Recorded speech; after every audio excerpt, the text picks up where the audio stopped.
എടുക്കുന്നത്. ഇതെല്ലാവർക്കും ഒരേപോലെ ചിലപ്പോൾ സാധിച്ചു കൊള്ളണമെന്നില്ല. പക്ഷേ നമ്മൾ ഒരു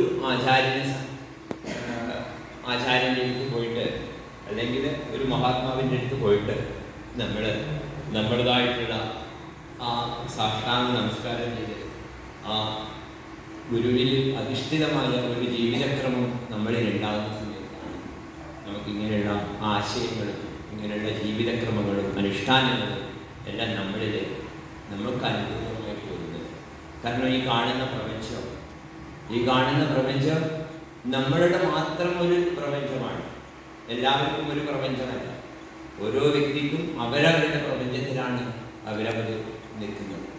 എല്ലാവരിലും ഒരു പ്രപഞ്ചം പ്രകാശിക്കുന്നില്ല എന്നുള്ളതാണ് സത്യം. എൻ്റെ പ്രപഞ്ചം വേറെ, നിങ്ങളുടെ പ്രപഞ്ചം വേറെ. നിങ്ങളുടെ മാനസികമായിട്ടുള്ള ഗുണങ്ങളും അല്ലെങ്കിൽ എന്താ പറയുക ഗുണങ്ങൾക്കനുസരിച്ചിട്ട് നമ്മൾ ലോകത്തിൽ പ്രകാശിക്കണം. ചിലർക്ക് സത്യത്തിൻ്റെ വഴിയിലായിരിക്കും പോകുന്നത്, ചിലർ കർമ്മകാണ്ഡത്തിലായിരിക്കും, ചിലർ വളരെ താഴ്ന്ന രീതിയിലായിരിക്കും പോകുന്നത്. എല്ലാ ആളുകൾക്കും ഉള്ളിൽ 3 രീതിയിൽ പോകുന്നവർ, തമസിനും രജസിനും സാത്വികത്തിനും പോകുന്നവരുടെ പരമമായ ആ ഈശ്വരൻ തന്നെയാണ് പ്രകാശിക്കുന്ന കാര്യത്തിൽ സംശയമില്ല. എല്ലാവരും അവരുടെ വൃത്തി എന്താണ് എന്നുള്ളതല്ല, അവരിൽ ആരാണ് പ്രകാശിക്കുന്നത് എന്നതിനാണ് പ്രസക്തി. അപ്പോൾ ആ പരമമായ ഭഗവാനാണ് എല്ലാവരിലും പ്രകാശിക്കുന്നത്. ഈ ഒരു കാര്യം നമ്മൾ മനസ്സിലാക്കിയവരാണ്. പക്ഷേ എന്തുകൊണ്ട് അത് മനസ്സിലാക്കിയിട്ട് നമ്മളിൽ ആ ശരിയായ സത്യം തെളിയാത്തത് എന്നുള്ള ഒരു ചോദ്യം അവശേഷിക്കുന്നു. അതിനും നമ്മൾ ഉത്തരം നമ്മളിൽ നിന്ന് നമ്മളോട് പറയുന്നു. ഇവിടെ നമുക്ക് ഏതൊരു ഗ്രന്ഥത്തിനെടുത്ത് നോക്കിയാലും ഏത് ഗ്രന്ഥം ഭാഗവതാണെങ്കിലും ഭഗവത്ഗീതയാണെങ്കിലും ഉപനിഷത്താണെങ്കിലും എല്ലാത്തിനും അടിവരയിട്ട് പറയുന്നത് ഈശ്വര സാക്ഷാത്കാരമാണ്, മോക്ഷപ്രാപ്തിയാണ് എനിക്കുണ്ടാകുന്നത് എന്നാണ് എല്ലാ ഗ്രന്ഥത്തിലും എല്ലാ മഹാത്മാക്കളും എല്ലാവരും പറയുന്നത്. നമ്മളും അത് തന്നെയാണ് എല്ലാവരും പറയുന്നത്. ഈശ്വര സാക്ഷാത്കാരമാണ് വേണ്ടത്. പക്ഷേ ഈശ്വര സാക്ഷാത്കാരം എങ്ങനെയാണ് നമ്മൾക്ക് പ്രകാശിക്കുക എന്നുള്ളതാണ് പ്രസക്തമായ കാര്യം. ഈശ്വര സാക്ഷാത്കാരം നമുക്ക് പ്രകാശിക്കണമെങ്കിൽ ആ ഈശ്വരനെ അറിഞ്ഞ ഒരാളുമായിട്ട് നമുക്ക് ലിങ്ക് വേണം. ഇപ്പം നമുക്കൊരു ഒരു സഞ്ചാരം ചെയ്യണമെങ്കിൽ സഞ്ചരിച്ച അനുഭവമുള്ള ഒരാളുമായിട്ട് നമ്മൾ ആ ഒരു കാര്യത്തെക്കുറിച്ച് സംസാരിക്കുന്നവരാണ് വിശാലതയും വ്യാപ്തിയും എന്തൊക്കെയാണ് എങ്ങനെയൊക്കെയാണ് നമ്മൾ പോകേണ്ടത് എന്ന് നമുക്ക് മനസ്സിലാക്കും. ഇതേപോലെ ആധ്യാത്മികമായി സഞ്ചരിക്കുമ്പോൾ ആധ്യാത്മിക അനുഭൂതിയുള്ള ഒരു മഹാത്മാവിനെ നമ്മുടെ ശരണാഗതി പ്രാപിച്ചാൽ മാത്രമേ ആധ്യാത്മികമായി ഉയർച്ച നമ്മളിൽ ഉണ്ടാകും. അതാണ് നമ്മൾ മനസ്സിലാക്കുന്നത്. എവിടെയാണോ നമ്മൾ പരാജയപ്പെടുന്നത് അവിടെ വിജയിക്കണമെങ്കിൽ നമുക്ക് ഈ ലോകത്തിൽ ഇരുന്നു കൊണ്ടാണ്, നമ്മുടെ ലോക കാര്യങ്ങളിൽ നിന്നുകൊണ്ടാണ് നമ്മുടെ ഈ ആധ്യാത്മിക മനസ്സിലാക്കാൻ ശ്രമിക്കുന്നത്.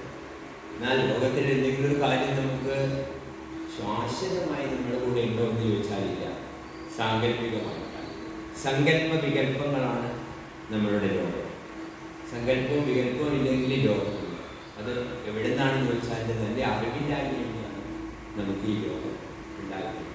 അതുകൊണ്ടാണല്ലോ നചികേതസിൻ്റെ ഘടോപനിഷത്തിലൊക്കെ പറയുന്നുണ്ട്, ആത്മാനം ഇതിനും ബുദ്ധി ശരീരം രഥം എഴുതുന്നു. അപ്പോൾ എന്താണെന്ന് ചോദിച്ചാൽ ഈ ആത്മാവ് മാത്രമാണ് സത്യമായിട്ടുള്ളത്. ആ ആത്മാവിനെ സഞ്ചരിപ്പിക്കുന്ന ഈ ദേഹമാണ്, ഈ ശരീരമാണ് നമ്മളുടെ വാഹനം. അതായത് ശരീരം ഒരു വാഹനമാണ്. ഇപ്പോൾ നമ്മളെല്ലാവരും ശരീര അഭിമാനികളാണ്, ദേഹബോധത്തിൻ്റെ ആളുകളാണ്. പക്ഷേ ഈ ദേഹബോധത്തിലുള്ള നമ്മൾ ആത്മബോധത്തിലേക്ക് നമ്മൾ വരണം. ആത്മബോധത്തിലേക്ക് നമ്മൾ വരുന്ന സമയത്താണ് നമുക്ക് ഈ ആത്മാവിനെ അറിയാൻ ആണ് നമുക്ക് ഈ ലോകത്തിൽ ശരീരം കിട്ടിയിട്ടുള്ളത്. ശരീരം രഥം. ശരീരം നമുക്ക് അതൊരു വാഹനമാണ്, നമുക്ക് ലക്ഷ്യത്തിലേക്ക് എത്താനുള്ള വാഹനം. അല്ലാതെ അതുകൊണ്ടൊരു ഗുണവും നമുക്കില്ല. കാരണം ലക്ഷ്യം എന്താണ്? അത് ഈശ്വര സാക്ഷാത്കാരമാണ്. അപ്പം ഈശ്വര സാക്ഷാത്കാരത്തിന് നമുക്ക് ഏറ്റവും പ്രയോജനമായിട്ടുള്ള വാഹനമാണ് ശരീരം. ഇപ്പം ശരീരം എന്താണ്? ശരീരത്തെ ഇത് ശരീരം, അതായത് ഇത് നാളെ നശിക്കുന്നതാണ് എന്ന് പറയുന്നത്. അപ്പോൾ നശിക്കുന്നൊരു വസ്തുവായിട്ടാണ് നമ്മുടെ ഈ ശരീരം എന്നുള്ളത്. എല്ലാവർക്കും അറിയാം ഇത് നശിക്കുന്നതാണ്. പക്ഷെ നമുക്ക് അജ്ഞാനം കൊണ്ട്, അറിവില്ലായ്മ കൊണ്ട് എല്ലാവരും നശിക്കുന്ന, എല്ലാ ശരീരം നശിക്കുന്നത് നമ്മൾ കാണുന്നു. പക്ഷെ കാണുന്ന സമയത്ത് നമ്മളെന്താ വിചാരിക്കുക? അത് അവരുടെ പ്രാരാബ്ധവശാൽ അവർ പോയില്ല, നമ്മൾ പോവും എന്ന് വിചാരിക്കുന്നവർ അധികം പലപ്പോഴും ഉണ്ടാകില്ല. കാരണം എന്താ പറയുക? മഹാമായ നമ്മളെ പിടിച്ചിരിക്കുകയാണ്. വലിയൊരു അത്ഭുതം എന്താണെന്ന് ചോദിച്ചാൽ നമ്മുടെ മരണം നമ്മൾ അറിയാതെ സംഭവിക്കുന്ന ഒരു സംഭവമാണ്. അതുകൊണ്ട് അവസാന നിമിഷം വരെ നമ്മൾ ജീവിക്കാനുള്ള ബന്ധപ്പാടിലാണ്, ക്രമത്തിലാണ്. നമുക്കറിയാം, പാമ്പയൊക്കെ തവളയെ പിടിച്ചാൽ തവള ആ സമയത്ത് തുറന്നിട്ട് ഈച്ചയെ പിടിക്കുന്ന സംഭവം നമ്മളുടെ രാമായണത്തിലും ശാസ്ത്രത്തിലൊക്കെ നന്നായിട്ട് അതിനെ വിശദീകരിച്ചിട്ടുണ്ട്. അപ്പോൾ എന്തുകൊണ്ട് അങ്ങനെ സംഭവിക്കുന്നതെന്ന് ചോദിച്ചു കഴിഞ്ഞാൽ അതൊരു മഹാമായയുടെ വൈഭവമാണ്. കാരണം നമ്മൾ മരണശൈലിയിലേക്ക് പോകുന്ന സമയത്ത് പോലും നമ്മൾ മരിക്കും എന്ന് തോന്നാത്തവരാണ് ഭൂരിപക്ഷം ആളുകൾ. എന്നാൽ ഇവിടെ മഹാസമാധിശീലിക്കുന്ന ആളുകളെ കുറിച്ചിട്ട് പറയാം. അവര് ശരീരത്തിലിരിക്കുന്ന സമയത്ത് തന്നെ അവര് ശരീരവിലക്ഷണന്മാരാണ്, ശരീരമില്ലാത്തവരാണ്. അതാണ് അവരുടെ മഹത്വം. ശരീരവിലക്ഷണ ഭാവത്തിലാണ് മഹാത്മാക്കൾ ഇരിക്കുന്നത്. അപ്പം അതുകൊണ്ട് തന്നെ അവർക്ക് ശരീരത്തിൻ്റെതായ പ്രാരാബ്ധങ്ങൾ പലതും വന്നേക്കാം. പക്ഷേ അവരെ സംബന്ധിച്ചിടത്തോളം അതിനതീതമായിട്ടുള്ള ബോധതലത്തിൽ, ആത്മതലത്തിൽ, ആധ്യാത്മികമായിട്ടുള്ള ഉയർച്ചയിൽ അവർ ആ ശരീരത്തിന്, ആ ശരീരം കൂട് മാത്രമാണ്, അതൊരു ബാഹ്യമായ ആവരണം മാത്രമായിട്ടാണ് അവർ കാണുന്നത്. ഇപ്പോൾ ഏത് സമയത്ത് ശരീരം ത്യജിച്ചാലും അവരെ സംബന്ധിച്ചിടത്തോളം പരമമായ സത്യം അവർ ഈ ശരീരത്തിലിരുന്ന് അറിഞ്ഞു കഴിയും. മറ്റവർക്കാർക്കും ആ ശരീരത്തിലിരുന്ന് അത് അറിഞ്ഞിട്ടില്ല. നമ്മളെല്ലാം ഈ ശരീരമാണ് ഏറ്റവും ശ്രേഷ്ഠമായിട്ടുള്ളതെന്നും ഇതിന് മുറിവ് വരാതെയും ഇതിന് എന്തെങ്കിലും ബുദ്ധിമുട്ട് വന്നു കഴിഞ്ഞാൽ വളരെ വ്യാധിയോടുകൂടി നമ്മൾ ഈ ആദി മാറ്റാനാണ് ശ്രമിക്കുന്നത്. അതിനിപ്പോൾ നല്ല നല്ല ഡോക്ടർമാർ, നല്ല നല്ല ആശുപത്രികൾ, അങ്ങനെയുള്ള പല തരത്തിലുള്ള സംവിധാനം ഉള്ളതുകൊണ്ട് നമ്മൾ ഒരു സെക്കൻഡ് കൂടി ജീവിക്കാനുള്ള ബന്ധപ്പാടിൽ, ഈ ശരീരത്തിനെ നിലനിർത്താനുള്ള ബന്ധപ്പാടിലാണ് നമ്മളിൽ ഭൂരിപക്ഷം ആളുകൾ ലോകത്തിൽ ജീവിക്കുന്നത്. എന്നാൽ മഹാത്മാക്കൾ അങ്ങനെയല്ല. അവർ ആ ശരീരത്തെ സംധരിച്ചവരാണ്, ശരീരമില്ലാത്തവരാണ്. ശരീരത്തിലിരിക്കുന്ന സമയത്തും ശരീരമില്ലാത്തവരാണ് മഹാത്മാക്കൾ. അങ്ങനെയുള്ള മഹാത്മാക്കളാണ് നമുക്ക് വഴികാട്ടികൾ. അവരെടുത്ത് നമ്മൾ സമീപിക്കുന്ന സമയത്താണ് ഞാൻ നേരത്തെ പറഞ്ഞിട്ടുള്ള 2-3 ചോദ്യങ്ങൾക്ക് ശരിയായിട്ടുള്ള ഉത്തരം കിട്ടാനും നമുക്ക് സഞ്ചരിച്ച് മുന്നോട്ട് പോകാനും പ്രചോദനമാകുന്നത് അവരാണ്. അല്ലാത്തവർക്ക് സാധിക്കില്ല. കാരണം നമുക്ക് സാധാരണ ആളുകൾ മരിക്കുന്ന സമയത്ത് നമുക്കറിയാം അവരെങ്ങനെയാണ് മരിക്കുന്നത്. പല ആളുകളും മരണം കണ്ടവരായിരിക്കും. പല ആളുകളും കഫം നമ്മളിൽ ആ ശ്വാസം വലിക്കുന്ന സമയത്ത് കഫം തിങ്ങി നിന്ന് അത്യന്തം പ്രയാസപ്പെട്ട് ബുദ്ധിമുട്ട് മരിക്കുന്ന ആളുകളാണ് നമ്മൾ പലപ്പോഴും കാണുന്നത്. പ്രസന്നമായിട്ട് മരിക്കുന്ന ആളുകൾ, അല്ലെങ്കിൽ അങ്ങനെയുള്ള ആളുകൾ വളരെയേറെ കുറവേ നമ്മളിത് കാണും. കാരണം എന്തുകൊണ്ടെന്ന് വെച്ചിട്ടുണ്ടെങ്കിൽ ആഗ്രഹങ്ങളാണ് നമുക്ക് ലോകത്തിൽ നമുക്ക് തടസ്സമായിട്ട് നിൽക്കുന്നത്. അത് തടസ്സമായിട്ട് നിൽക്കുന്നത് എന്താണെന്ന് ചോദിച്ചു കഴിഞ്ഞാൽ അതിനെപ്പറ്റി ഒരു ആധ്യാത്മിക 2 കാര്യങ്ങൾ പറയും. ഒന്ന്, നമ്മുടെ പ്രാണൻ ഊർജ്ജഗതി പ്രാപിക്കാൻ തടസ്സമായി നിൽക്കുന്നത് വിഷയവിചാരങ്ങളാണ്. വിഷയവിചാരങ്ങളുള്ളവർക്ക് നമ്മളുടെ പൊക്കിളിനതായിരിക്കും പ്രാണൻ, അതുകൊണ്ട് നേരോട്ട് പോകുന്നില്ല. അനായാസേന മരിക്കാനുള്ള ഒരു ബുദ്ധിമുട്ടാണ് ഈ ശ്വാസക്രമത്തിൽ, അല്ലെങ്കിൽ ആ കഫം നിറഞ്ഞിട്ട് ബുദ്ധിമുട്ടുന്ന ആളുകളെല്ലാം വളരെ പ്രയാസപ്പെട്ട് ജീവിച്ച് മരിക്കേണ്ട അവർക്ക് മരിക്കാൻ തയ്യാറാകില്ല. പക്ഷെ മരണം സംഭവിക്കുന്നത് അവരുടെ ഊർജ്ജഗതിയിലുള്ള ശ്വാസത്തിൻ്റെ തടസ്സം. ആ തടസ്സമാണ് നമ്മൾ നീക്കണമെങ്കിൽ ഈ ലോകത്തിലുള്ള വസ്തുക്കളോടുള്ള ആഗ്രഹമാണ് അല്ലെങ്കിൽ ലോകത്തിലുള്ള ആഗ്രഹമാണ് നമുക്ക് പ്രാണൻ അധോഗതിയിലേക്ക് പോകുന്നത്. പ്രാണൻ ഊർധ്വഗതിയിലേക്ക് പോകുന്ന സമയത്ത് നമുക്ക് സംഭവിക്കുന്ന എന്താണ്? നമ്മുടെ പ്രാണൻ ഊർധ്വഗതിയിലേക്ക് പോകണമെങ്കിൽ നമ്മുടെ ഒരു കാര്യം മനസ്സിലാക്കണം. ഈ കഠോപനിഷത്തിൽ അടുത്തൊരു ശ്ലോകം പറയുന്നത് അറിയോ?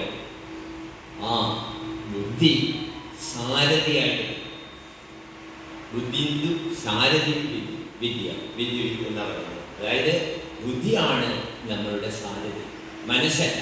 അപ്പൊ മനസ്സാണ് നമുക്ക് തടസ്സമായിട്ട് നിന്നിട്ട് നമ്മൾ അധോഗതിയിലേക്ക് പോകുന്നത്. മനസ്സ് എങ്ങോട്ടാണ് സാധാരണ രീതിയിൽ പോവുക?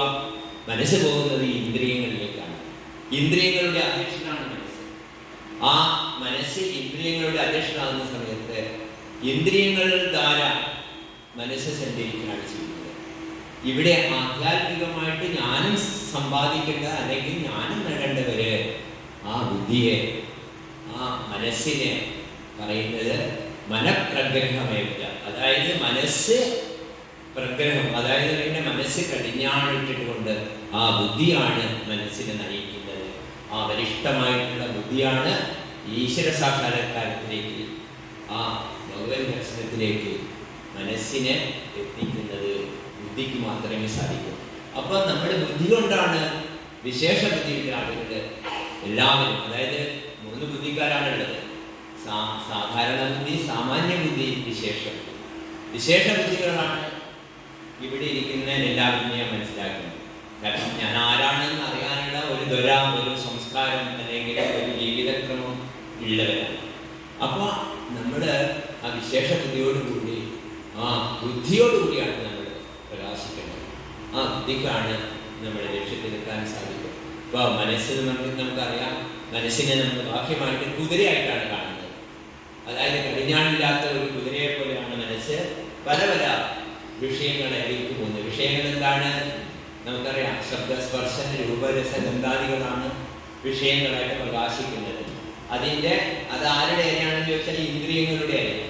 അപ്പൊ ആ ഇന്ദ്രിയങ്ങൾക്ക് അടിമപ്പെട്ടിട്ടാണ്, ആ ഇന്ദ്രിയങ്ങളുടെ കൂടെ സഞ്ചരിക്കുന്ന ആളാണ് മനസ്സ്. പക്ഷേ അവിടുന്ന് ആ മനസ്സിന് കടിഞ്ഞാണിട്ടിട്ട്, അതായത് ബുദ്ധിയാണ് കടിഞ്ഞാണിട്ടിട്ട് ലക്ഷ്യത്തിലേക്ക് എത്തിക്കുന്നതാണ്. നമ്മൾക്ക് ആധ്യാത്മികമായിട്ടുള്ള പുരോഗതിക്ക് ഗുരുകൃപയോട് കൂടിയിട്ട് ലക്ഷ്യത്തിലെത്താനുള്ള ഏകമായിട്ടുള്ള ഔഷധം. വേറെ എന്ത് സേവിച്ചാലും നമുക്ക് സാധിക്കില്ല. വേറെ ഒന്നുകൊണ്ട് നമുക്ക് ആ ലക്ഷ്യത്തിലെത്താൻ സാധിക്കില്ല. ഏറ്റവും വലിയ ഔഷധം എന്താണെന്ന് ചോദിച്ചാൽ ഗുരുകൃപയോടുകൂടിയുള്ള ബുദ്ധി പ്രകാശിക്കണം.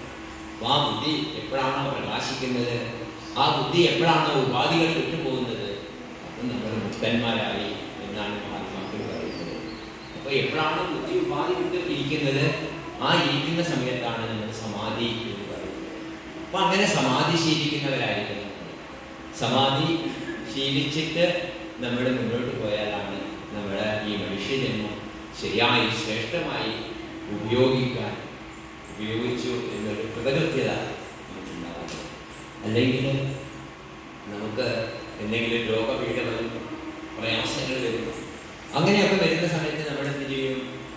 അയ്യോ എനിക്കിങ്ങനെ ബുദ്ധിമുട്ടായല്ലോ, പ്രയാസമായല്ലോ എന്ന് പറഞ്ഞ് രോഗത്തിന് ആ രോഗത്തിൽ നിന്ന് നമ്മൾ മോചിതനാകാതെ ആദ്യം തന്നെ നമ്മൾ നിൽക്കുന്ന സമയത്ത് വ്യാധി നമ്മൾ കൊണ്ടുപോകുന്നു. അപ്പോൾ അവിടെ നിന്നാണ് പിന്നെ നമ്മുടെ ശരീരം എടുക്കുന്നത്. അടുത്ത ജന്മവും നമ്മുടെ ഇതേ പ്രക്രിയയാണ് തുടരുന്നത്. പുനരവി ജനിക്കുന്ന സമയത്ത് എന്താണോ വീട്ടിൽ എവിടെയാണോ നിന്നത് അവിടെ നിന്നാണ് നമ്മൾ സ്റ്റാർട്ട് ചെയ്യുന്നത്. അപ്പോൾ എന്താണോ നമ്മുടെ അപ്പുറമുണ്ടായിരുന്ന സംസ്കാരം, അതിനനുസരിച്ചിട്ട് ഒരു രൂപ നമുക്ക് കിട്ടുന്നത്. അപ്പോൾ ഒരു ഇതുമില്ല. ഇപ്പം ഈ മനുഷ്യജന്മത്തിൽ തന്നെ കിട്ടിക്കോളുന്നുള്ള ഒരു നിർബന്ധമില്ല. പക്ഷെ നശിക്കില്ല. കാരണം നശിക്കാത്തത് എന്താണെന്ന് ചോദിച്ചു കഴിഞ്ഞാൽ നമ്മളെല്ലാം അമരസ്യം, അതായത് നമ്മളെല്ലാം ബ്രഹ്മമാണ്, സർവം ബ്രഹ്മമായിട്ടുള്ള ആ ഒരു ചൈതന്യമാണ് നമ്മൾ. അപ്പോൾ നമ്മുടെ ദേഹമല്ല എന്ന് തോന്നൽ തന്നെ നമുക്ക് ആ ലക്ഷ്യത്തിലേക്ക് എത്താൻ സാധിക്കും. പക്ഷെ നമുക്ക് ബ്രഹ്മമാണെന്നല്ലല്ലോ തോന്നുന്നത്. ഞാൻ ഇന്ന ആളാണ്, ഞാൻ എൻ്റെ കുലം എന്നതാണ്, ഞാൻ ഇന്ന രീതിയിൽ ജീവിക്കുന്നത്, അങ്ങനെയുള്ള നിരവധി കാര്യങ്ങളാണ് നമ്മളുള്ളത്. അപ്പോൾ ആകർഷണം നമുക്ക് എന്തിനാണെന്ന് ചോദിച്ചിട്ടുണ്ടെങ്കിൽ നമ്മുടെ ബാഹ്യമായിട്ടുള്ള ചിന്തകളിലാണ് ഏറ്റവും കൂടുതൽ നമ്മൾ ആകർഷിക്കപ്പെടുന്നത്. അപ്പോൾ അങ്ങനെ ആകർഷിക്കപ്പെടുന്ന ആളുകൾക്ക് നമുക്ക് അവിടെ നിന്നാണ് അവർ ശരീരം വിടുന്നതെങ്കിൽ അതൊരു വലിയ പാതകമാണ്. കാരണം ബോധം നമുക്ക് തരും. ബോധം വരുത്തുമ്പോൾ എല്ലാവരും ഇങ്ങനെ പറയുന്നത് ബോധം വരുത്തും, അതൊക്കെ നമുക്കറിയാം. നമുക്ക് കേൾക്കും ചെല്ലാത്ത ആളുകൾ ആരും തന്നെ ഇല്ല. പക്ഷേ ചെല്ലലല്ല കാര്യം, അത് അനുഷ്ഠിച്ച് ജീവിതത്തിന് ഉയർച്ചയുണ്ടാക്കാനാണ് നമ്മളുടെ ജീവിത ദൗത്യം. എല്ലാവർക്കും ശാസ്ത്രങ്ങൾ അറിയാം, എല്ലാവർക്കും കഥകൾ അറിയാം, എല്ലാവർക്കും ഭാഗവതോ രാമായണമൊക്കെ നന്നായിട്ട് പ്രസംഗിക്കാനും അതിനെ പ്രഭാഷണം ചെയ്യാനും അറിയാതെ ആരും എനിക്ക് ഇവിടെ തോന്നുന്നില്ല. പക്ഷേ എന്തുകൊണ്ടാണ് നമുക്ക് ആ ദുഃഖനിവൃത്തി വരാത്തത് എന്നുള്ളതാണ് നമ്മളുടെ മുന്നിലുള്ള ഏറ്റവും വിലപ്പെട്ടതായിട്ടുള്ള ചോദ്യം. കാരണം അപ്പോൾ ഇങ്ങനെയുള്ള മഹാസമാധികളിൽ നമ്മൾ മഹാസമാധി ആചരിക്കുന്ന സമയത്ത് മഹാത്മാക്കള് മരണമില്ലാത്തവരാണ്. മഹാത്മാക്കൾക്ക് ആർക്കും മരണമില്ല. അവർക്ക് ജനനം മരണം എന്നുള്ള ആ ഒരു പ്രക്രിയ വിവരിക്കുക അവർ, അതിനെ അവർ അതിജീവിച്ചു കഴിഞ്ഞു. അങ്ങനെയാണ് അവർ ലോകത്തിലിരിക്കുന്നത്. അതുകൊണ്ടാണ് അവർ അമരന്മാരായിരിക്കുന്നത്.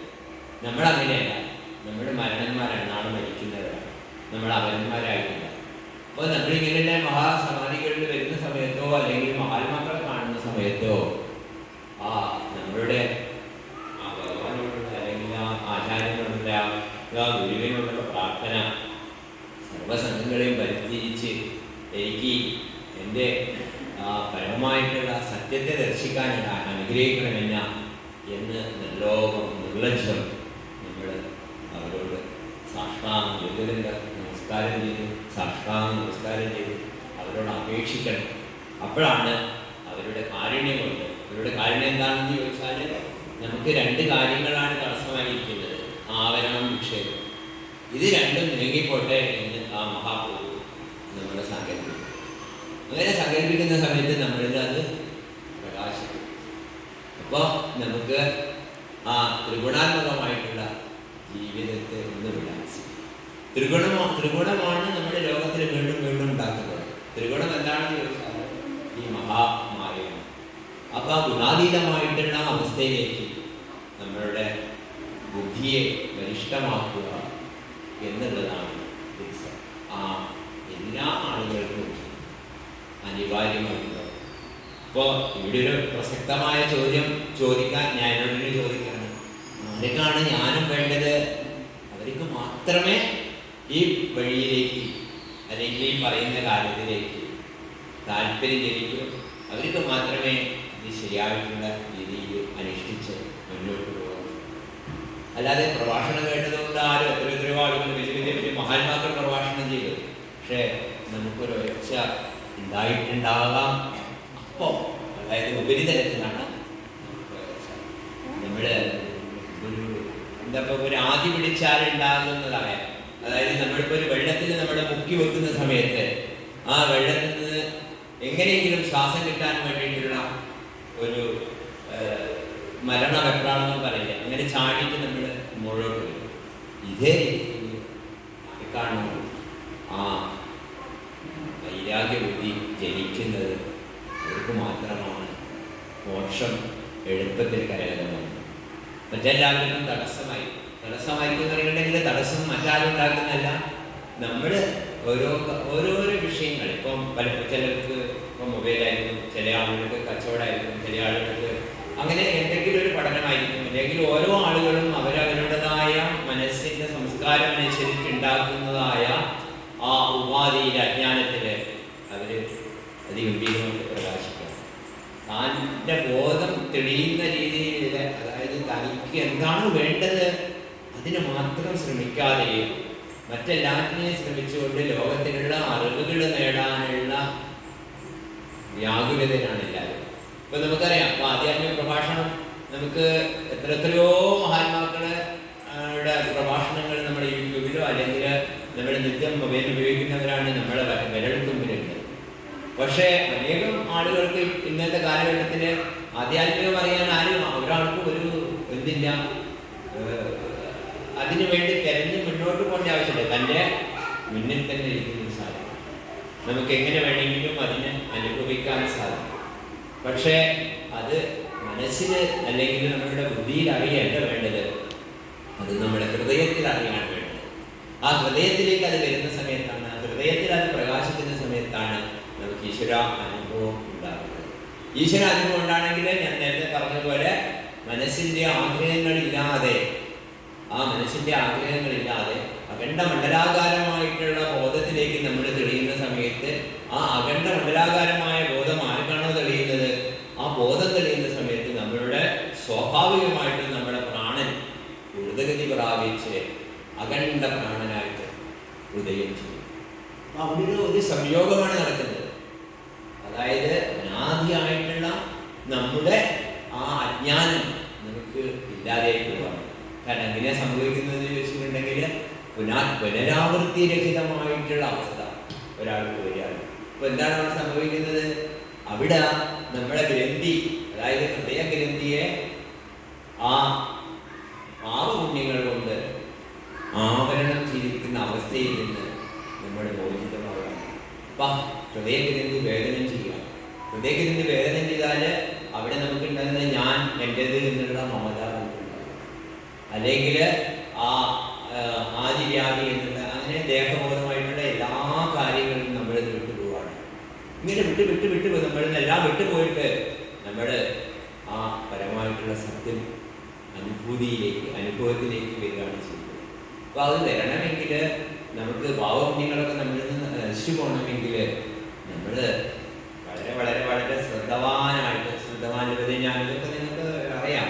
പക്ഷെ അത്ര ശ്രദ്ധയോടുകൂടി ഗുരുഭക്തിയോടുകൂടി നമ്മൾ ഭഗവാനെ ശരണാഗതി പ്രാപിച്ചാൽ മാത്രമേ നമുക്ക് മോക്ഷപ്രാപ്തി സാധിക്കൂ. ഒരു മോക്ഷപ്രാപ്തി വേണ്ടവർക്ക് മാത്രമേ ഈ പറയുന്നതിൽ പ്രസക്തിയുള്ളൂ.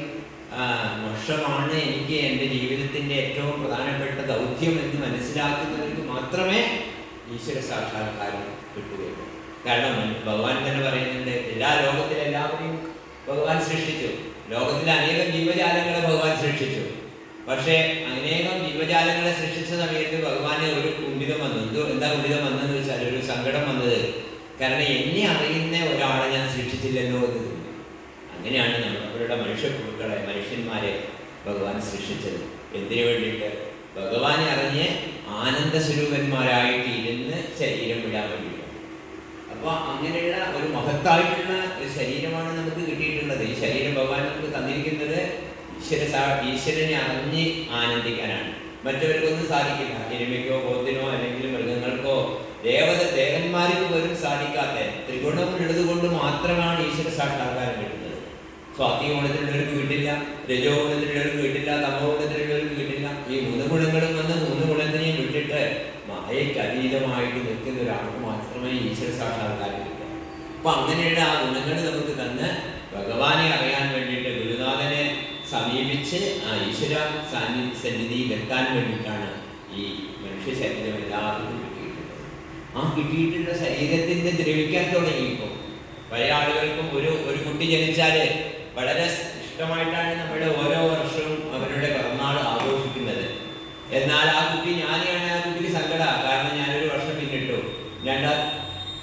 2, 3, 4, 5 വർഷം, 10 വർഷവും 60 വർഷവും 65 വർഷവും 70 വർഷമൊക്കെ ആളുകൾ ആഘോഷിക്കുകയാണ്. അപ്പോൾ നമുക്ക് ആലോചിച്ച് നോക്ക്, മരണത്തിലേക്ക് ഓരോ ദിവസവും നമ്മൾ മുന്നേറിക്കൊണ്ടിരിക്കുകയാണ്. പക്ഷേ നമ്മൾ ആഘോഷമാക്കി മാറ്റുകയാണ് ഓരോ വർഷങ്ങളും ഓരോ പിറന്നാളുകളും.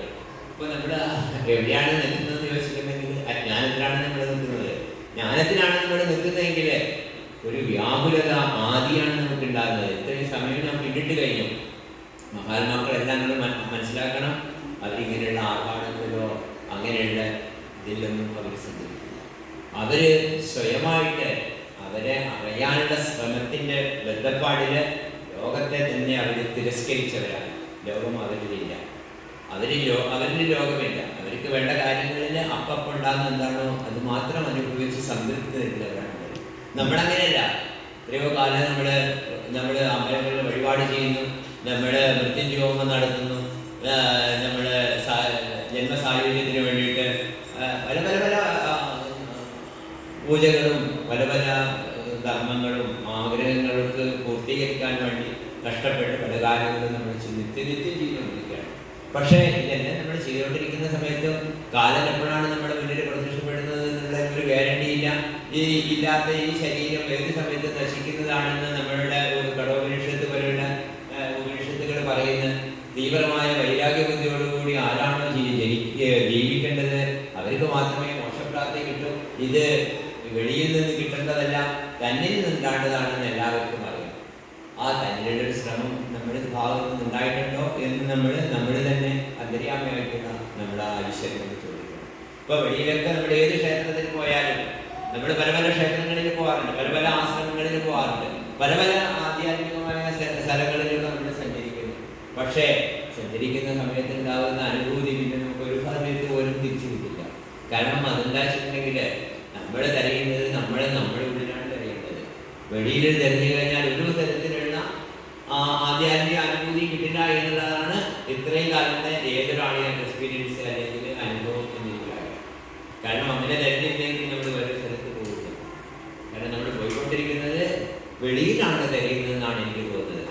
വെളിയിൽ നിന്ന് തിരഞ്ഞത് കൊണ്ട് ഒരിക്കലും നമുക്ക് അന്നുണ്ടാവില്ല, ഉയർച്ച നമുക്കുണ്ടാവില്ല. ഉയർച്ച നമുക്കുണ്ടാവണമെങ്കിൽ നമ്മളെ ഉള്ളിൽ നമ്മൾ തിരയണം. നമ്മളെ ആരാണ് എന്നുള്ള ചോദ്യം നേരത്തെ ആദ്യം തന്നെ പറഞ്ഞു കഴിഞ്ഞു. ആരാണ് നമ്മൾ? എവിടുന്നാണ് വന്നത്? നമ്മുടെ ബ്രഹ്മത്തിൽ നിന്നാണ് വന്നിരിക്കുന്നത്. നമ്മുടെ ബ്രഹ്മമാണ്. പക്ഷേ ആ ബ്രഹ്മമായിട്ട് നിൽക്കാൻ നമ്മൾ തയ്യാറല്ല. സർവം ബ്രഹ്മമയമാണെന്ന് ഭഗവാൻ പറഞ്ഞു. ഈ എല്ലാവരും ഭഗവാൻ പറഞ്ഞു എന്നത് ഈശ്വരൻ സർവഭൂതാനാം എന്ന് പറഞ്ഞു. ഹൃദയശേ അർജുന തിഷ്ഠതി എന്ന് പറഞ്ഞു. അത് കഴിഞ്ഞിട്ട് പറഞ്ഞു ഇതാ ഈ മായയിലാണ് നമ്മൾ നിൽക്കുന്നത്. ഈ മായ ആണ്, ഈ മായയിലായതുകൊണ്ട് ഞാൻ നിങ്ങളെല്ലാം ഹൃദയാന്തര്യാമയായിട്ട് അഹംബുദ്ധിയോടുകൂടി ഞാൻ എന്നുള്ള ബോധത്തോടുകൂടി നിങ്ങൾ ഈ ലോകത്തില് അനേകം, അതായത് 84 ലക്ഷം ജീവജാലങ്ങളായിട്ട് ഞാൻ നിങ്ങളെ പ്രകാശിപ്പിക്കുകയാണ്. എങ്ങനെയാണ് അത്? ഒരു ജാലവിദ്യക്കാരൻ അയാളുടെ പാപം കൊണ്ട് കളിക്കുന്ന രീതിയിൽ മേൽപോട്ട് താഴോട്ടൊക്കെ നമ്മൾ സാധിച്ചു മറ്റൊക്കെ അതൊക്കെ നിങ്ങൾക്ക് ഗീതങ്ങൾ നന്നായിട്ട് എന്നെക്കാളും അറിഞ്ഞാണതാണ്. പക്ഷെ ഇങ്ങനെയൊക്കെ നമ്മൾ ഇതാവുന്ന സമയത്തും നമ്മളിലേക്ക് വരുന്നില്ല, ഗീതയിലേക്ക് നമ്മൾ പോകുന്നു. പക്ഷെ നമ്മളുടെ ഹൃദയത്തിലേക്കോ നമ്മളിലേക്കോ നമുക്ക് വരാൻ സാധിക്കുന്നില്ല എന്നുള്ള ഒരു അപജയമാണ് നമ്മുടെ ആധ്യാത്മികത്തിൽ പോകുന്ന ആളുകൾക്ക് ഉണ്ടാകുന്ന ഏറ്റവും വലിയ വിപത്ത്. നമ്മളിത് കേൾക്കുന്നു, രസിക്കുന്നു, ഇതറിയുന്നു, ആനന്ദിക്കുന്നു. പക്ഷെ ആനന്ദിക്കുന്ന അഹമാണ് അവിടെ. ഇവിടെ ആ സമയത്ത് നമ്മൾ ആനന്ദിക്കേണ്ട വേണ്ടത് ഈ ഒരു മായ എന്നിൽ നിന്ന് എങ്ങനെ വിട്ടുപോകാനുള്ള പ്രചോദനം എനിക്കുണ്ടാവും, അതെങ്ങനെയാണ് ഞാൻ അതിൽ നിന്ന് ഞാൻ മുക്തനാകേണ്ടത് എന്ന ബോധമാണ് നമുക്ക് ഉണ്ടാകേണ്ടത്. ഈ ബോധത്തോടു കൂടിയാണ് നമുക്ക് ഇരിക്കേണ്ടത്. ഇപ്പോൾ നമുക്ക് പല തരത്തിലുള്ള അനുഭവങ്ങൾ ഉണ്ടാകും. ഇപ്പോൾ ചില ആളുകൾക്ക് കഥകൾ കേൾക്കാൻ ഒരു ഇഷ്ടം വരുന്ന സമയത്ത് അപ്പോൾ ആ കഥയോട് നമുക്കൊരു രുചി വരും. കഥയോട് രുചി വന്ന് നമ്മൾ എന്ത് ചെയ്യും? നമ്മൾ അതിലൊരു രസം നമുക്കുണ്ടാവും ഈ കഥ, ആധ്യാത്മിക കഥകൾ കേട്ട്. അപ്പൊ അത് ഭാഗവതക്കാരൊക്കെ അങ്ങനെയാണ് പോകുന്നത്. അതിന് കഥ കേൾക്കാനുള്ള താല്പര്യം ജനിക്കും. ആ കഥകളുടെ താല്പര്യം ജനിച്ച് പിന്നെ നമുക്ക് കഥകൾ കേട്ട് അതിന്റെ രസം വന്ന് അതിന് നമ്മൾ എന്ത് ചെയ്യും? അതിന് നമുക്ക് രുചി ഉണ്ടാകും. നമുക്ക് കഥാ രുചി വന്നു കഴിഞ്ഞാൽ നമ്മൾ എന്ത് ചെയ്യും? നമ്മളുടെ സ്വരൂപജ്ഞാനം, അതായത് ഞാൻ ആരാണെന്നുള്ളൊരു ബോധം നമ്മളിൽ ഉണ്ടാവും. ആ ബോധത്തോടുകൂടി തന്നെ നമ്മളുടെ എന്ത് ചെയ്യും? നമ്മളുടെ മനസ്സിൽ അതിനുവരെ ഉണ്ടായിരുന്ന വിഷയാസക്തികളിൽ ഇല്ലാതായി മനഃശുദ്ധി നമുക്കുണ്ടാകും. ഈ മനഃശുദ്ധി നമുക്ക് വന്നു കഴിഞ്ഞാൽ എന്താണ് അടുത്തത്? നൈഷ്ഠികമായിട്ടുള്ള ഭക്തി, നൈഷ്ഠിക ഭക്തിയാണ് നമുക്കുണ്ടാകുന്നത്. നൈഷ്ഠിക ഭക്തി വരുന്ന സമയത്ത് അയാൾക്ക് ആധ്യാത്മികമായിട്ടുള്ള ഉണർവ്, ശബരിക്കൊക്കെ ഉണ്ടായില്ലേ, പ്രേമലക്ഷണമായ ഭക്തി സംഭവിച്ചിരിക്കുമ്പോൾ വാമലോചനയുമാണ് തത്വാനുഭൂതി, ഇങ്ങനെയുള്ള അനുഭൂതികളെല്ലാം നമ്മളിൽ ഉണ്ടാകും. അപ്പോൾ ആ അനുഭൂതി നമുക്ക് വരുന്ന സമയത്ത് ലോകം നമ്മളിന്ന് വിട്ടു. അതുകൊണ്ടാണ് ശബരിക്ക് ഭഗവാൻ ഈ ഒരു തരത്തിലുള്ള ഉപദേശം ഭഗവാൻ കൊടുത്തത്. അപ്പോൾ അങ്ങനെ വരുന്ന സമയത്ത് നമ്മൾ എന്ത് ചെയ്യും? ആ നൈഷ്ഠികമായിട്ടുള്ള ഭക്തി നമ്മളിൽ എപ്പോഴാണോ പ്രചോദനമായിട്ട് വരുന്നത്, എപ്പോഴാണോ നമ്മളിൽ അത് നമ്മുടേതായിട്ട് വരുന്നത്, ആ ഭക്തിയോടുകൂടി നമ്മളുടെ ചിത്തം സാധിക്കും. അതായത് വിഷയരഹിതമായിട്ടുള്ള ഒരു ആനന്ദം, ഹൃദയത്തിലെ ആനന്ദം നമ്മളിൽ അങ്ങനെ നമ്മളായ ആനന്ദ സ്വരൂപമായി. ഇപ്പോഴാണ് നമുക്ക് ആനന്ദം വരുന്നത്. ഭക്തിയിൽ പോലും നമുക്ക് വരാത്തൊരു സംഭവം എന്താ വെച്ചിട്ടുണ്ടെങ്കിൽ നമുക്ക് നമ്മളുടെ ചിന്തത്തിൽ ആനന്ദം വരുന്നത്, ഹൃദയത്തിലൊരു ആനന്ദം വരുന്ന സമയത്താണ് ആ ഭഗവാൻ പ്രതിഷ്ഠിതമായിട്ട് നമ്മളിൽ ഹൃദയാന്തരായി പ്രകാശിക്കുന്നു എന്നുള്ള അനുഭൂതി ഒരാളിലുണ്ടാകുന്നത്. ഈ അനുഭൂതി നമ്മൾ വന്നു കഴിഞ്ഞാൽ നമ്മളിൽ വരുന്ന അടുത്ത എന്താണെന്ന് വെച്ചിട്ടുണ്ടെങ്കിൽ തത്വബോധമാണ്. ആ തത്വബോധം എന്താണ്? ആ ഭഗവാൻ സർവത്ര പരിപൂർണൻ ആത്മാവെന്നുള്ള ആ എല്ലാത്തിലും ഈശ്വരൻ പ്രകാശിക്കുന്നു. സർവത്ര പരിപൂർണമായ ആത്മാവ് അല്ലെങ്കിൽ ഞാൻ അല്ലെങ്കിൽ ഈശ്വരൻ മാത്രമേ ഉള്ളൂ എന്നുള്ള ബോധത്തിലേക്ക് നമ്മൾ വരികയാണ് ചെയ്യുന്നത്. ഈ ബോധം നമ്മളിൽ വരുന്ന സമയത്ത് നമ്മൾ നോക്കണം, നമ്മളിലുള്ള ആ നേരത്തെ പറഞ്ഞിട്ടുള്ള ഹൃദയഗ്രന്ഥി വിവേചനം വന്നു. അവിടെ എന്താണില്ല, പ്രാപിക്കുന്നവനോ പ്രാപിസ്ഥാനോ ഒന്നുമില്ലാതെ പ്രാപ്തിയോ ഇല്ലാത്ത അവസ്ഥ വന്നു. അദ്വൈതം മൂന്നുമില്ലാത്ത പരമമായ സത്യം മാത്രം പ്രകാശിക്കുന്ന ഒരവസ്ഥ നമ്മളിൽ ഉണ്ടാകാൻ ചെയ്യുന്നത്. അനേകം കാര്യങ്ങൾ നമ്മളിൽ വന്ന് വരുന്നത് എന്തുകൊണ്ടാണെന്ന് ചോദിച്ചാൽ ഈശ്വരനെ അന്വേഷിക്കുന്ന സമയത്ത് ഉണ്ടാകുന്ന അനുഭവങ്ങളാണ്. ഭഗവാനെ അന്വേഷിച്ച് നമ്മളതാക്കുന്ന സമയത്ത് ഉണ്ടാകുന്ന അനുഭൂതിയാണ് നമുക്ക്. അല്ലാതെ വേറൊരാൾ പറഞ്ഞത് കൊണ്ടോ പുസ്തകങ്ങളുടെ താളുകളിലൂടെ സഞ്ചരിക്കുന്നത് കൊണ്ടോ ഒരാൾക്കും ജ്ഞാനം ഉണ്ടാവില്ല. ഉണ്ടാകണമെങ്കിൽ നമ്മളായിരിക്കും അതിൽ ഏറ്റവും അഗ്രേസരൻ. കാരണം നമ്മൾ കേൾക്കാത്ത പ്രഭാഷണങ്ങളൊന്നും ഉണ്ടാകില്ല എന്ന് എനിക്ക് തോന്നുന്നു. അല്ലെങ്കിൽ നമ്മൾ മനസ്സിലാക്കാത്ത വിഷയങ്ങൾ, ആധ്യാത്മിക വിഷയങ്ങൾ ഒന്നും ഉണ്ടാവില്ല. പക്ഷേ അതുകൊണ്ടൊന്നും നമുക്ക് ശാശ്വതമായി ശാന്തി കിട്ടിയിട്ടുണ്ടോ? ഒരാൾക്കും കിട്ടിയിട്ടില്ല. കിട്ടണമെങ്കിൽ ആ ഞാൻ ആരാണ് എന്നുള്ള ചോദ്യത്തിന് വ്യക്തമായ ഉത്തരം നമ്മുടെ ഉള്ളിൽ നിന്ന് നമ്മൾ നേടി മാത്രമേ നമുക്ക് സാധിക്കൂ. ഇനി ചെറിയൊരു കാര്യം കൂടി പറഞ്ഞ് അവസാനിപ്പിക്കാം. ഒരു മഹാത്മാവ് ശരീരം എങ്ങനെയാണ് വിടുന്നതെന്ന് ചോദിച്ചാൽ ഭഗവാൻ അതിൽ വളരെ വ്യക്തമായിട്ട് പറയുന്നുണ്ട്, ഓമിത്യമേകാക്ഷരം ബ്രഹ്മ വ്യാഹനം മാമനുസ്വരം. അതായത് ആരാണോ ആ ഓംകാരം ജപിച്ചുകൊണ്ട്, അതായത് ബ്രഹ്മശബ്ദമായിട്ടുള്ള ഓംകാരം ജപിച്ചുകൊണ്ട് ആരാണോ ഈ ലോകത്തിൽ ശരീരം വിടുന്നത്, ആ ആള് ഞാൻ തന്നെയാണ്, എന്നെ തന്നെയാണ് അനുഭവം പ്രാപിക്കുന്നത് എന്നാണ് പറയുന്നത്. അങ്ങനെയുള്ള ആ ഒരു ആള് മാത്രമേ ഈശ്വര സാക്ഷാത്കാരത്തിന് യോഗ്യനായിട്ടുള്ളൂ. ഓമിത്യേകാക്ഷരം ബ്രഹ്മ വ്യാഹനം മാമനുസ്വരം യാ പ്രയാദിത്യദേഹം സാ യാതി പരമാഗതി. അയാളാണ് ആ പരമമായിട്ടുള്ള ഗതി പ്രാപിക്കുന്നതാണ്. മറ്റുള്ള ആളുകൾക്കൊന്നും ആ ഗതി ഇല്ല എന്നുള്ളതല്ല. ഭഗവാൻ ആദ്യം സ്മരിച്ചാലും അതിൻ്റെതായിട്ടുള്ള ഗുണം എല്ലാവർക്കും കിട്ടുന്നുണ്ടാവും. പക്ഷേ ഇവിടെ ആ ഓംകാരം ജപിച്ചിട്ട് ഭഗവാന്റെ മന്ത്രം, ഭഗവാൻ എന്ന് പറഞ്ഞാൽ ബ്രഹ്മശബ്ദമാണ് ഓംകാരം. ആ ബ്രഹ്മശബ്ദം, അതായത് എങ്ങനെയാണ് അതിൻ്റെ സംഭവത്തിൽ ചോദിച്ചു കഴിഞ്ഞാൽ കുറച്ചുകൂടി വിശദമായിട്ട് പറയാം. നമ്മുടെ ശരീരം വിടുന്ന സമയത്ത് മഹാത്മാക്കൾക്ക് ബുദ്ധിമുട്ടോ പ്രയാസങ്ങളോ അത് വിട്ടുപോകുന്ന സമയത്തുള്ള വ്യാകുലതയോ ആശങ്കയോ ഒന്നും ഉണ്ടാവില്ല. അത് പ്രത്യക്ഷമായിട്ട് ഞാൻ കണ്ടത് എന്താണെന്നുണ്ടെങ്കിൽ എൻ്റെ ഗുരുനാഥൻ, ഇപ്പൊ എൻ്റെ കൂടെ പല ആളുകളും ഈ ഇരിക്കുന്നതിന് സമാധി കണ്ടവരായിരിക്കാം. പക്ഷേ എന്താ സംഗതി വെച്ചിട്ടുണ്ടെങ്കിൽ ആ സമയത്ത് അവര് ആ പരമമായിട്ടുള്ള ഭഗവാനെ മാത്രം ആശ്രയിച്ച് ഈ ശരീരം ഉപേക്ഷിക്കാനുണ്ടോ എന്ന് നമ്മളോട് പറയുക. വളരെ രസകരമായിട്ട് ഈ ശരീരം ഉപേക്ഷിക്കുകയാണെന്ന് പറയും. നമുക്ക് ശരീരം ഉപേക്ഷിക്കാൻ നേരം പേടിയാവും, ബുദ്ധിമുട്ടാവും, വലിയ പ്രയാസങ്ങൾ വരും. പക്ഷെ അതിന് രസകരമായിട്ട് ഇതിനി കൊണ്ടെടുക്കാൻ കഴിയില്ലട്ടോ, ഇത് ഉപേക്ഷിച്ചിട്ട് പോവുകയാണ് എന്ന് പറയും. അപ്പോൾ അവരെന്താ ചെയ്യാന്നുണ്ടെങ്കിൽ അവര് ആ ബ്രഹ്മത്തെ, അതായത് നമ്മളൊക്കെ ബ്രഹ്മമാണ് എന്ന് പറഞ്ഞെങ്കിലും നമുക്ക് അനുഭൂതി ഇല്ലാത്തതുകൊണ്ട് നമുക്ക് ആശങ്കയും ഒരു അജ്ഞാനമുള്ളത് കൊണ്ട് അത് ഉറച്ചു വിശ്വസിച്ചിട്ടില്ല. പക്ഷെ ഇവിടെ ഈ ഭഗവാൻ അല്ലെങ്കിൽ നമ്മളുടെ ഗുരുനാഥൻ പരമമായിട്ടും ഈശ്വരനെ മാത്രം ആശ്രയിച്ചിട്ടാണ് അവരിയ്ക്കുന്നത്. അപ്പോൾ അവരെന്താ ചെയ്തിട്ടുണ്ടെങ്കിൽ ആ പരമമായ ബ്രഹ്മത്തിനെ മനസ്സിൽ, ഹൃദയത്തിൽ ആരാധിക്കുകയാണ് ചെയ്യുന്നത്. അങ്ങനെ ഹൃദയത്തിൽ ആരാധിച്ചുകൊണ്ട് ആ ബ്രഹ്മശബ്ദമായിട്ടുള്ള ഓംകാരത്തിനെ മൂന്ന് മാത്രയോടുകൂടി, അത് നിങ്ങൾക്കറിയാം, ആ മൂന്ന് എന്നുള്ള ആ മൂന്ന് മാത്രയോട് കൂടിയിട്ട് അവർ സ്പഷ്ടമായിട്ട് ഓം എന്ന് ഉച്ചരിക്കും. ഓം എന്ന് ഉച്ചരിക്കുന്നത് എങ്ങനെയാണെന്ന് നമ്മളിവിടെ മണിയടിക്കാമെന്ന് അടിക്കുന്ന അതേ ശബ്ദത്തിൽ അവർ ആ ഓംകാരം ഉച്ചരിക്കും. ആ ഓംകാരം ഉച്ചരിക്കുന്ന സമയത്ത് അവര് ആ പരമമായ ലക്ഷ്യത്തെ, അതായത് ഈശ്വരൻ ആ പരമമായ ബ്രഹ്മമാണ് സത്യം എന്നുള്ള ആ ഒരു അധിഷ്ഠിതമായിട്ടുള്ള ബുദ്ധിയോടുകൂടി അവര് തൻ്റെ ശരീരത്തെ ഉപേക്ഷിക്കും. പരമമായ അതായത് ലക്ഷ്യബോധത്തോടു കൂടിയാണ് അവർ ആ ശരീരത്തെ ഉപയോഗിക്കുന്നത്. എങ്ങനെയാണെന്ന് വെച്ചിട്ടുണ്ടെങ്കിൽ നമ്മുടെ പോകുന്ന വണ്ട് തേൻ കുടിച്ചിട്ട് പറന്നു പോകുന്ന സമയത്ത് പോകുന്നത് പോലെ, അതായത് അതുവരെ തന്നിലുണ്ടായിരുന്ന എല്ലാ ആശയങ്ങളെയും ഉപേക്ഷിച്ചിട്ട്, ആശയങ്ങൾ എന്തുകൊണ്ട് ഉപേക്ഷിക്കുന്നത് വെച്ചിട്ടുണ്ടെങ്കിൽ ആശയങ്ങളെല്ലാം നമുക്ക് ലോകത്തിലെ ആ ആധ്യാത്മികമായിട്ട് അറിയാൻ വേണ്ടിയിട്ടുള്ള ഒരു ഉപാധി മാത്രമായിരുന്നു. അറിഞ്ഞു കഴിഞ്ഞാൽ പിന്നെ ആശയം നമ്മൾ കാണില്ല, നമ്മളിൽ അതിൽ ആ സംഗതി നമ്മളിൽ നിന്ന് വിട്ടുപോയി. അങ്ങനെ പുനരാവൃത്തി രഹിതമായിട്ടുള്ള ആ ഒരു അതിനെ, ആ ഒരു ആശയത്തെ ഉപേക്ഷിച്ചുകൊണ്ട് പരമമായിട്ടുള്ള ആ സത്യത്തിൽ വിലയം പ്രാപിക്കുകയാണ് ചെയ്യുന്നത്. ആ സത്യത്തെ വിലയം പ്രാപിക്കുന്ന സമയത്ത് അവര് എന്താണോ അവർ അതുവരെ അനുഭവിച്ചിരുന്നത് അത് തന്നെ അവർ ഈ ശരീരത്തെ തള്ളി അതായിട്ട് മാറുകയാണ് ചെയ്യുന്നത്. രണ്ടവസ്ഥ അവിടെ ഇല്ല. ഇതാണ് ഭഗവാൻ നമ്മളുടെ ഓമിത്യേകാക്ഷരം ബ്രഹ്മ എന്നുള്ള ആ മന്ത്രം ഓംകാരം ഉപയോഗിച്ചുകൊണ്ട് ഒരാൾ ശരീരം വിടുന്ന സമയത്ത് ഉണ്ടാകുന്ന അവസ്ഥയെ ഭഗവാൻ പറയുന്നത്.